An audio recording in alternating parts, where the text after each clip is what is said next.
In the prosperous town of Omido, there lived a young maiden called Nneka.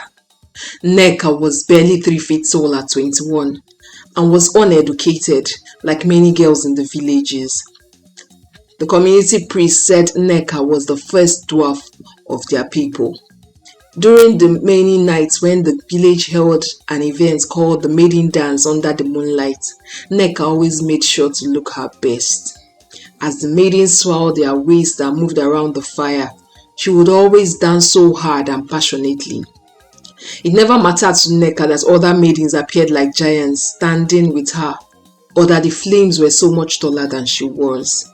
She lived for fun, music, and the joy of making rhythmic sounds with her ankle beads. One day, she returned home after beating an 18-year-old boy who teased her for being a dwarf. And her mother cried, saying, "Nneka, you are a girl. Why are you making your life so hard? The world is now calling you a man-beater." Nneka was infamous for getting into fights whenever people called her a dwarf or a cursed child. Many believe she was cursed because her father fell from a tall tree and died the same day she was born. But she didn't care, and whenever her mother complained, she always said, "Even if the one who looks down on me and calls me cursed is as tall as a dogoyaro tree, I'll break its head to the ground and I'll give him a taste of my territory." Nneka's mother always spent her days crying as her only daughter, who was a dwarf, was also a notorious human being. But Nneka never saw her height as a problem or a defect. Whenever she needed something quite high, her brother Ikem always came to the rescue. Ikem was tall and never lost the chance to make Nneka happy, as he always showered her with gifts. Ikem, though, was not the kind of person to fight for anyone, as he was lanky. Every morning at 5 a.m., Nneka went to the stream with a basin as big as that of other girls. She would fill all the containers at home quickly and prepare breakfast before dawn. In the evening, she always went to the bush to gather firewood, and that was when other maidens like Uka and Som liked to insult Nneka, telling her not to carry the world on her head, as they referred to the bundles of wood she tied together.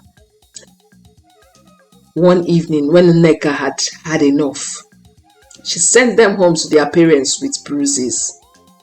To prevent further notorious acts, her mother, despite not being comfortable, made her go to the market with her to sell dry fish. Nneka loved the idea because anything that kept her name among people's lips was her favorite thing. In barely 1 month, she recorded her name on every lip. Azumangala suso neba. Azumangala suso neba.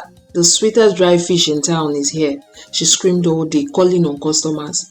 Bringing Nneka drastically increased the sales of her mother, and this pleased her. In 2 months, Nneka was popularly known as the sweet Azumangala girl by all, and many sellers began to complain about how they lost their customers to Nneka's sweet mouth. One afternoon, Nneka slapped a woman at the market for saying that people bought from her out of pity. Her mother had to ban her from coming to the market to avoid further occurrences. After many months, Nneka returned because her mother could not keep up with hundreds of customers who kept asking about her. 6 months after returning, Nneka expanded her mother's business by opening another shop. Her Azumangala dry fish became so famous. She opened her shops and employed sellers. Nneka's mother was proud of her but had one constant worry about Nneka. Is there a good man out there for Nneka? She always prayed to God to crown her joy with a good man for Nneka. After many years, Nneka decided to move to another town because her success began to attract so much attention. Teens who teased her before started calling her Auntie Nneka to get money from her. Young maidens began to gossip about her, and many people said she was selling her body for money. But Nneka's mother discouraged her from moving. Not long after, Ikem got married to a good girl in the village. This pleased Nneka and her mother greatly. At the same time, A war ensued between villages in the community. Chaos spread like a wildfire. People were being killed, properties were destroyed, and the farms were set on fire. The king and his council ordered every young man in every household to step up and join the army, as the war was inevitable.